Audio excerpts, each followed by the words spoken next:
Sanbonani guys, welcome back to yet another video, and today we are reviewing the show Heavyweights.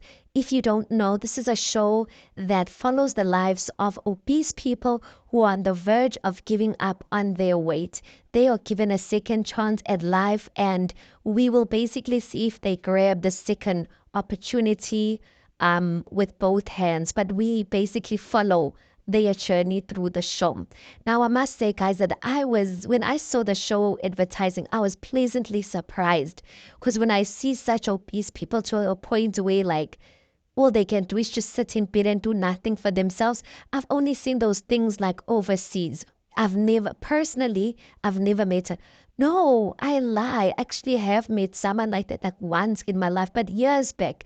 So I didn't think like that it's a thing, but apparently it is a thing. And there's many people who are going through, this type of situation, or who are finding themselves in situations where they're obese to a point where they can't do anything for themselves. So season one, this is season one, it's a new show. Episode 1 starts off with, I guess they introduce many characters or many people within episode 1, but I'm going to choose to focus on each and every individual and do videos on each and every individual. So episode 1 starts off with a lady called Anna Chabalala. She has one child and she lives alone.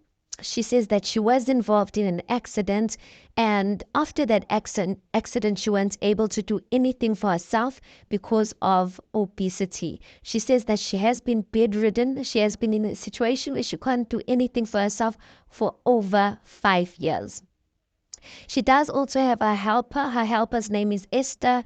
And Esther says that she came to know Anna through her cousin. So I guess Anna was maybe looking for a helper. And then Esther then came and visited Anna and then sat with her. They conversated and then they got along from there. So as you know, or if you've watched any of these shows, normally these obese people would have a helper who would normally come like each and every day to come and check up on them, not feed them, like make food for them, like bath them, help them bath, take them to the bathroom, like clean up for them, stuff like that. Normally they'll have them come in each and every morning, each and every day, or they'll rotate like within the week of how many days they get to come. So Anna, when she's explaining her story, you guys, she says that the weight issue started after her second accident. So she was gaining weight on the one side of her body, and she was like in like a lot of pain, only to find out that it was obviously due to the accident. When she went to the hospital, they told her that she had a broken hip, and then she had a hip replacement. Even after she had the hip replacement, she was still having like pain, feeling like a lot of pain. And then after she went to the doctor, back to the doctors basically told her that that hip replacement had basically broken off. And after it had broken off, she was never able to walk or do anything for herself.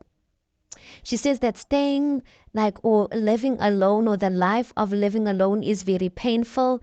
And now she's at a point where she's trying to lose weight. And she says sometimes when she's trying to lose weight, her stomach gets loose, like her stomach gets upset. You know, guys, when you're trying to lose weight, it's almost like her stomach is cleaning itself.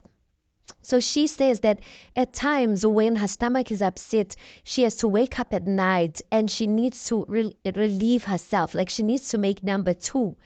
And what would happen, because she stays alone, she would have to make number 2 in a bucket 3 or 4 times in the same bucket.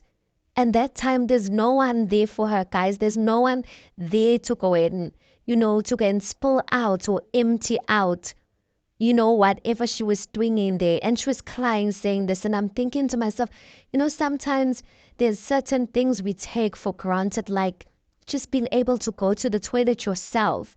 She has to use a bucket and there's no one who can help her. But anyway, one thing I've noticed about people who are obese, right, especially let me not generalize, but people that I've seen on shows similar to this, they normally alone. And there's a reason why they're normally alone. There's a reason why they normally stay alone, because they either got pride, they either have pushed away people, they're either rude and etc. So she did say that she does have a daughter. Her daughter's name is Promise. Her daughter is 38 years old and she has 3 kids.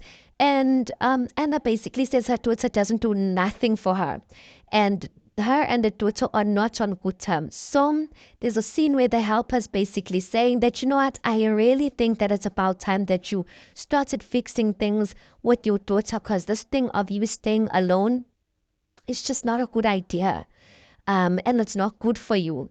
And then Anna says the issue is her and her daughter are always fighting. And she says the issue is that her daughter wants to come and stay in her yard with another man. So Anna, I guess maybe I don't know whether I should say I should say she's old fashioned like that, and old fashioned in the sense that there's certain people, they don't believe that they don't stand for they don't believe in umkipito, meaning that they don't believe in like their children staying in the same place with their partners and they're not married, and especially in their own yards. Like, it's a very disrespectful thing in certain cultures, or rather in the black culture. So she says that her daughter basically wants to come and stay with that man. And then the helper suggests that, no, but you've got back rooms. Why don't you let your daughter stay at the back room?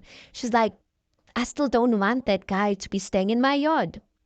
And then the helper suggests that, okay, if you don't want the guy staying in the yard, let the guy stay wherever he's staying, but let your daughter come back. And she's like, no, if my daughter comes back, then that means that guy is still going to come and see her in the night. So when I go to sleep, he's going to be jumping the fence and coming to see my daughter.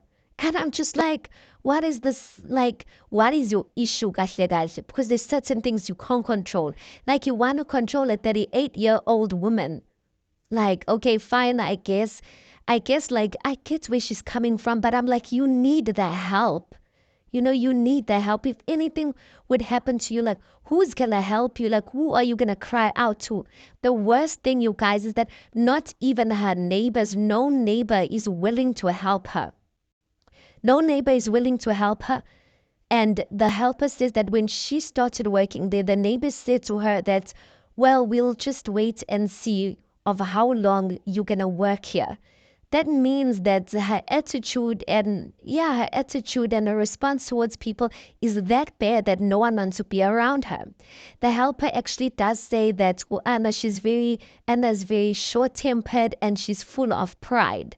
And I'm like, that's the pride that I'm seeing in the fact that she's got pride of not letting her daughter stay there, because she went on to say, like, I'm not going to support a 38-year-old woman who has 3 kids, who basically doesn't do nothing around the house. And I'm just like, okay, I get that, but like, you need the help. Like, you need the help. Like, when her helper has to come in, when her helper came in, when we saw the helper has to even help her, like, change her clothes, change from her pajamas, which she left her in maybe the previous night, or I don't know, has to help her with all these things. And yet your daughter could have done that for you if only, like, you just stopped having pride. The fact that none of your neighbors are even willing to help you means that you butting heads with everyone because you've got pride. And I guess maybe when you're in that state, you kind of like feel, or I'm thinking to myself, maybe you kind of feel like people treat you in a certain way and that you feel like you still have to defend yourself because people shouldn't have their way or get to say whatever just because you can't walk or you can't do certain things with them. So Anna says that she wants peace, and when her daughter's around, she doesn't have no peace. And I'm just like, yo, this lady, like, I don't know. I'm just thinking to myself, like, it's not normal for anyone to live in such circumstances. She's got no one except her helper who basically comes to see her. And quite frankly, like, you can see it does touch her, but at many times you can see she's just, trying to act strong over something she shouldn't be acting strong for, because she really needs the most support. So anyway, episode 1 ends like that in terms of Anna's story. I will be following up to find out how she goes about doing this. Because one thing about weight loss, you need, especially if you're in that type of circumstance, you need as much support as possible. So I really don't know how she's going to do it, but I really hope that, she's going to get to a place where she's in a much more better place, even emotionally. I think being bedridden can drive you to a place of being depressed and drive you to a place where you're pushing people away. And it's not that you want to push them away, but you're basically just reflecting and projecting certain things that you are feeling about yourself towards other people. Anyway, guys, if you'd like to see more of videos like these, please do make sure that you like the video. Please also do subscribe. It is for free of charge, and I'll see you on the next one.